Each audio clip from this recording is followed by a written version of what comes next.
15 декабрга карата күндү маанилүү жаңылыктары менен тааныштырабыз. Саламатсыздарбы?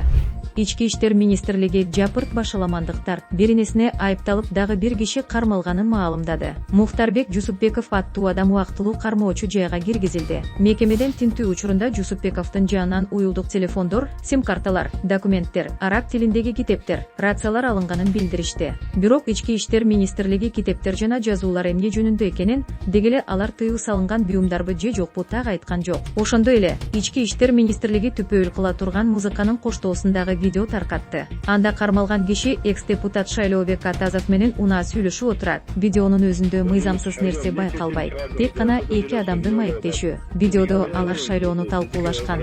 Анда парламентке баягылар эле, кайрадан эле байлар өтөбү деген сөз болгон. Андан соң эл арасында бийликке нааразылардын саны артып жатканы айтылган. Кыязы Атазов менен Жусупбеков Кыргызстандагы трейдерлик басып алууга кабылган бизнести жана кустурууну кеп кылгандай. Мейли, жанагы өтө ашыкча байлар барго, ашыкча жеп алган. Ошолор берсин бюджетке, бирок майдаларга, орто байларга тийбеш керек да, ортодо жүргөн, деп айткан кармалган киши. Атазов болсо ошол орто байлардын атын сатып, бери жактагылар кыйнап жатканын айтып, көп зулумдук кыла берсе эртең жакшы болбойт деп жооп берген. Бул сөздөргө Жусупбеков дагы макул болуп, кийин жаман болот, Ташиевке жаман болот деп айткан. Кайсы Ташиевти айтканын тактаган эмес, бирок улуттук коопсуздук мамлекеттик комитети төрагасын айткан сыяктуу. Көп зулумдук кыла бергенде жакшы болбойт, анын үстүнө сындырылгандарын да тополуп кетишти.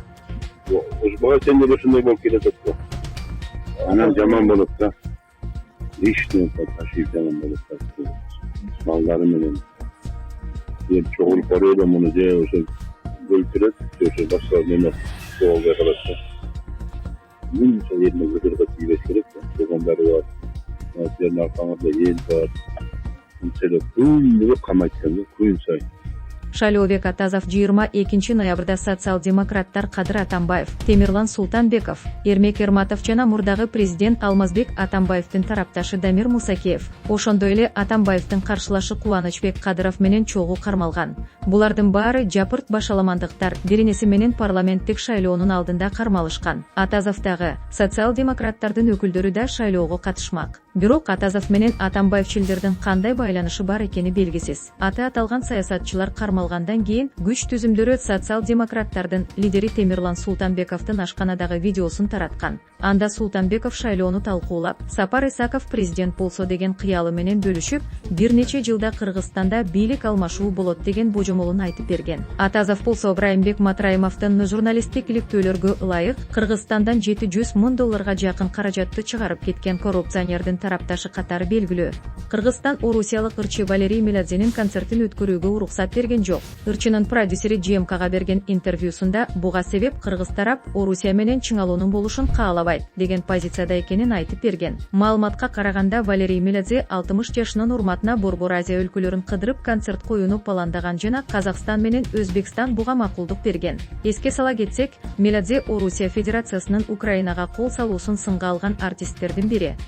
Мурдагы чиновник Кудрет Тайчабаровдун бир тууганы, президенттин мурдагы тарапташы Азамат Мариповду Бишкектин 1-май райондук соту массалык башаламандыктар жана бийликти басып алууга чакырык беренеси боюнча айыптуу деп таап 6 жылга эркинен ажыратты. Марипов мекенчилдин активдүү мүчөсү болчу жана соц тармакта президентти жана улуттук коопсуздук мамлекеттик комитети төрагасын колдогон постторду жазчу. 2024 жылдан тартып президенттин иш башкаруучусу Каныбек Туманбаевди чагымчылдыкка айыптап, видео кайрылуу жасаган. Бул окуядан кийин Каныбек Туманбаев Марипов шантаж кылууга өткөнүн Facebookка жазган. Ал эми Мариповдун бир тууганы, Бишкек эркин экономикалык аймагынын мурдагы башчысы Кудет Тайчабаров 30 ноябрдагы шайлоонун алдында УКТ менен байланышы үчүн кармалган.